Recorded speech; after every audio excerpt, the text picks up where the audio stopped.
Someone who will not rub you the wrong way unless you're on like a USO tour with him is Al Franken, who, goddamn, I wish was still in the Senate. He says it'll spend the next month interviewing new witnesses with a promise to reappear in September. The first round of public hearings wrapped up with stunning testimony about a president holed up in the White House dining room, TV room for more than 3 hours. What if the attorney was paid for by a Trump PAC? I wouldn't. According to witnesses, Trump don't pay for anything. The Pentagon or even to check on his own vice So, president. probably not. Leaving the West Wing that night after the deadly attack, quote, Mike Pence let me down. The committee also showed outtakes from the speech Trump delivered the day after January 6th, refusing to acknowledge his defeat. But this election is now over. Congress has certified the results. I don't want to say the election's over. I just want to say Congress has certified the results without saying the election's over, okay? I would like to begin by addressing the heinous attack yesterday. Yesterday is a hard word for me. My only goal was to ensure... And guys, I would just like to point out, since he brought it up, I would just like to point out that he still doesn't think that election is over. We'll do this story real fast and come back to this, where Al Franken makes fun of him. The Wisconsin Republican House Speaker says Donald Trump called him earlier this month. This is published yesterday, 2022. Trump called him earlier this month, urging the state to overturn the 2020 election. Urging him to take back earlier this Come month. On, man. It's July. Get a life. To take back Wisconsin's electoral college votes for President Biden. Take a listen. When's the last time you talked to the former president, President Trump? Within the last week. Within the last week? Yeah. Before or after he tweeted about you? Before. And what was that conversation like? It's one of those that it's very consistent. He makes his case, which I respect. He would like us to do something different in Wisconsin. I explained that it's not allowed under the Constitution. He has a different opinion, then he put the tweet out. So that's it. Oh, my God. My God. Oh, my God. I explained that it's not allowed under the Constitution. I'm just saying, guys. I'm just saying. He still doesn't think the 2020 election is over. The integrity of the vote. My only goal was to ensure the integrity of the vote. CNN is told it took about an hour to record that 3-minute video. And joining me now, former Democratic Senator from Minnesota and host of the Al Franken podcast, Al Franken. Senator, I guess you have a lot of thoughts on all of these subjects we just tackled over the last 10 minutes. No. But I guess what did you think when you saw these outtakes from January 7th? I just thought that was fascinating, a sort of window into a troubled president's mind. I think he was depressed and troubled that day, and rightfully so. He's just a terrible person.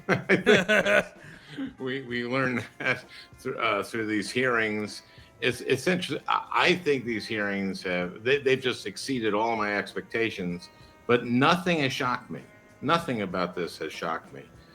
The footage right outside the Senate chamber, I know that geography, and it's chilling. And the testimony that you showed there that people were calling home to maybe have to say goodbye. All of that is chilling. This guy needs to be prosecuted. There's no doubt about that. I felt from the very beginning, from his call to Raffensperger. That's on tape, him saying 11,780 votes. You got to find that, and if you don't, you're in trouble. That to me, but everything... Yeah. Everything we've seen just solidifies this, and especially this last. So Garland has to go after him. Well, I was going to say, what does it say about our system of justice in this country if Merrick Garland does not move forward with some kind of criminal investigation, or I suppose there might be one underway, but without a prosecution? Well, get your fruit and your alcohol ready because I've got Trump video coming at you soon. We have both Trump rally and Trump at the TP USA event coming up shortly. I think it would be this is maybe the worst crime that a president can commit, which is it was a conspiracy to overturn an election. That's what our democracy is supposed to be about. That's what the Constitution is. That's what our country is about. This is the worst thing you can do. And I'm pretty confident now that Merrick Garland will prosecute him. The only thing worse than prosecuting him is not prosecuting him. And, you know, Al, the committee noted the infamous moment when Republican Senator Josh Hawley, serves in the body you once served in, raised his fist in solidarity with the protesters. They followed that by playing video of Hawley running through the building as the insurrectionists advanced. And that moment literally brought laughter to the room. In terms of how Hawley reacted, he tweeted out a link to a coffee mug that you can buy with his fist pump picture. Wow. Show me strong. I guess they don't have a mug available where he's running through the halls of Congress. What's been your reaction to all this, Al? I'd like to copyright the mug of him running through Congress. First of all, how dare he do that? The testimony was that a Capitol officer, a woman, said that riled the crowd. It's unconscionable that he linked to that. I mean, the crowd was already riled. Video. You're right. They didn't carry the laugh on the feed, which is too bad, but it got a laugh in the room, is what I heard. Oh yeah, like I've seen the video. It's hilarious. New meaning to hauling ass, I guess. I think so, and you know what it's like to get a good laugh in the room, and that certainly got one. It did. I would suggest showing that as often as you can on CNN. It's a great moment. We'll see if we can find the thing. And Senator, we have no indication that President Biden is not running for re-election. I want to ask you about the 2024 campaign. I know it's a ways off, but California Governor Gavin Newsom seems to be positioning himself for a run, potentially. He bought airtime in Florida to go after Ron DeSantis, taking off full-page ads, going after Greg Abbott in Texas on guns and abortion. I guess what would you like to see? Would you like to see President Biden running for re-election? If I could put you on the spot, do you think it would be good to have some other candidates in there showing interest at this point, as Gavin Newsom appears to be doing? What are your thoughts? Do you see any? Hauling ass. Disagree with the notion that hauling ass? Scott Thomas says. What do you think? The president says he's running for re-election. I think it's not. I think indulging in these parlor games is counterproductive. We have midterms coming up that are unbelievably important. We have to hold the Senate and hopefully add at least 2 seats to it. And I believe we can do that. We have to hold the House. And that's the only way we're going to do things like. That's the more difficult task. But it's possible. For those of you who don't know, in the last 2 months, the polling has completely flipped. Like it was generic Republican was up 3 or 4 points on a ballot. Generic Republican, right? Republicans have some shitty ass candidates. So that's one of the ways that Democrats are lucking out. But now the polling is flipped to where it's plus 3 or 4 generic Democrat on the ballot for this fall. So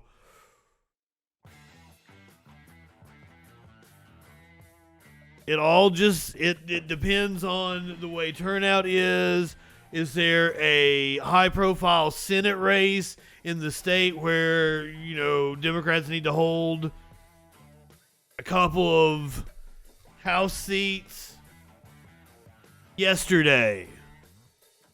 It's a Beatles song, if I'm not mistaken. Doing stuff on climate that we absolutely need to do. Look how just scorching hot it is around the world. We have to get stuff done.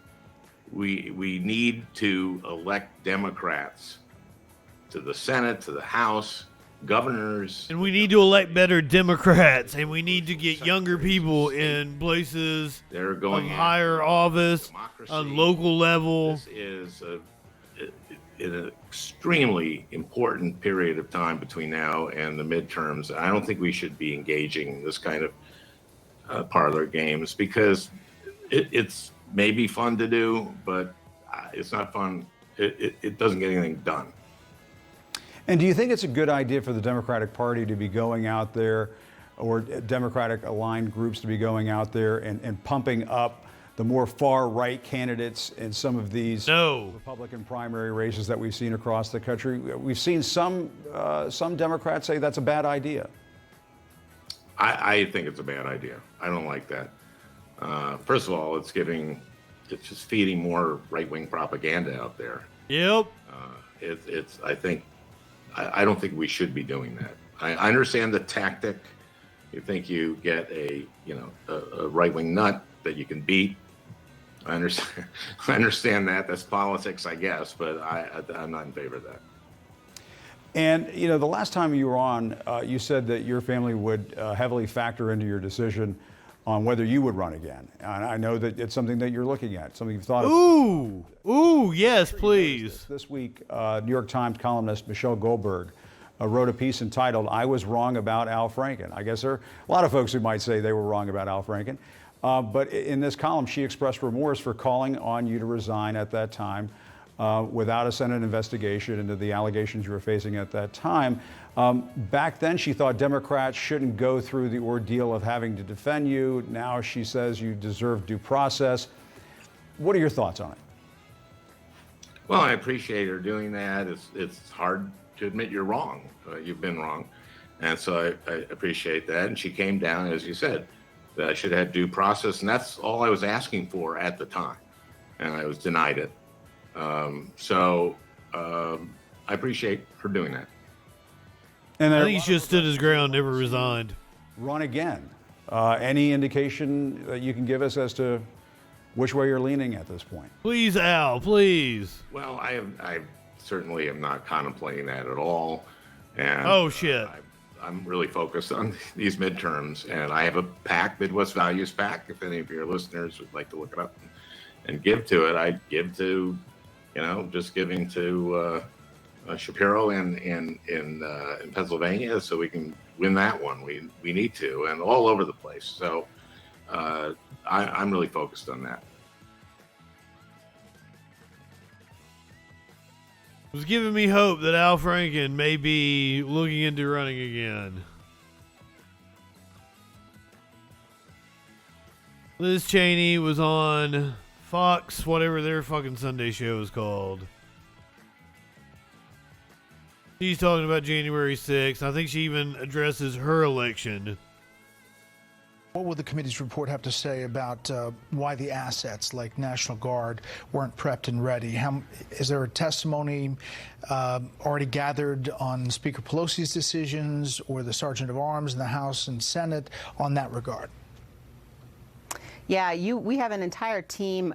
We've got 5 different teams in the investigation. One of them is totally focused on all of those issues of security at the Capitol and the response of the Capitol Police, the response of the National Guard, the response of the Capitol Police Board, what was going on at the Pentagon that day. So it's an entire focus of the investigation. You will see in our report, you will likely see in upcoming hearings. And so it's certainly something that we're going to be very focused on. But what we aren't going to do, Brett, is blame the Capitol Police, blame those in law enforcement for... I don't know. There are some Capitol Police that deserve blame. To the Capitol. Okay. But do you have... Clearly there were intelligence failures. Clearly the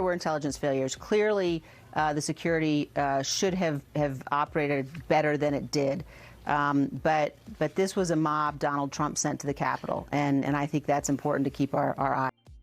Mandy, I can understand, like, in this moment she has been pretty spot on, but the rest of her career she has not been spot on. And she even go look up her tweet on Roe v. Wade so you can get pissed off about her. and not low-key have a crush on her anymore, because she's still a shit-ass Republican. She's still the daughter of Dick Cheney. I mean, like, she's not a bad-looking lady. Like, I would swipe right if I saw her on Tinder. I totally would. So, like, hey, I get it. She has nice hair. Fair enough. There are several witnesses who say they met. I ran somebody off by saying I would swipe right on Liz Cheney with President Trump on January 4th, and he offered some 20,000 National Guardsmen to protect the Capitol building on January 6th, but the offer was rejected. Is that true? Do you know that to be true? Well, his own acting Secretary of Defense says that's not true. Chris Miller has testified publicly that Donald Trump never issued any order to deploy the Guard to protect the Capitol. And so I would point people to his own Secretary of Defense's public testimony. And we also know that on January 6th, while the attack was underway, Donald Trump did not place a single phone call to anyone at the Pentagon. He didn't place a single phone call to anyone at the Justice Department to say deploy. Your TV is weird. Your TV does weird shit. I don't know. I don't know what is up. Maybe it's possessed. Okay, maybe it doesn't. Maybe she doesn't talk about her election. I'm sorry. I didn't get the full interview with Brett Baer just because it was like 16 minutes long. So I was like, we don't want to watch that whole fucking thing. But we do want to watch about Steve Bannon, who got convicted on Friday. Was defiant and unapologetic Friday after he was found guilty on 2 counts of contempt of Congress. The former White House chief strategist vowed to appeal the verdict and declared his continued allegiance to his old boss. Bannon also told conservative TV host Tucker Carlson that he's not afraid to go to jail. Listen to this. I will never back off. I support Trump and the Constitution, and I'm not backing off 1 inch. If I go to jail, so be it. Bannon was good last November after failing to comply with a subpoena from the House committee investigating the January 6th insurrection. CNN political correspondent Sarah Murray has more.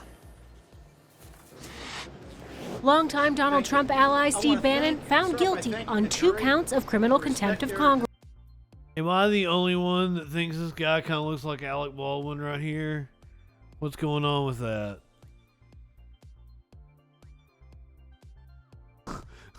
What the fuck? Found guilty on 2 counts of criminal contempt of Congress. We may have lost a battle here today, but we're not going to lose this war. Bannon, who smirked as the verdict was handed down, faces at least 30 days behind bars. And also, I didn't notice it. Vice, I believe, were the ones who did a piece on this. He wore 3 shirts under a jacket in 90-something degree weather in Washington, D.C., in a swamp. D.C.'s a swamp. He has 1, 2, 3 shirts. He has 2 button-up shirts and then another undershirt under a jacket. Not that there's anything wrong with that, particularly. It's kind of odd. Maybe the man has low iron. Is that what, you got an iron deficiency and you don't properly heat it? Seriously. Is that what happens when you've got no soul and you've got an ice cold fucking frozen heart?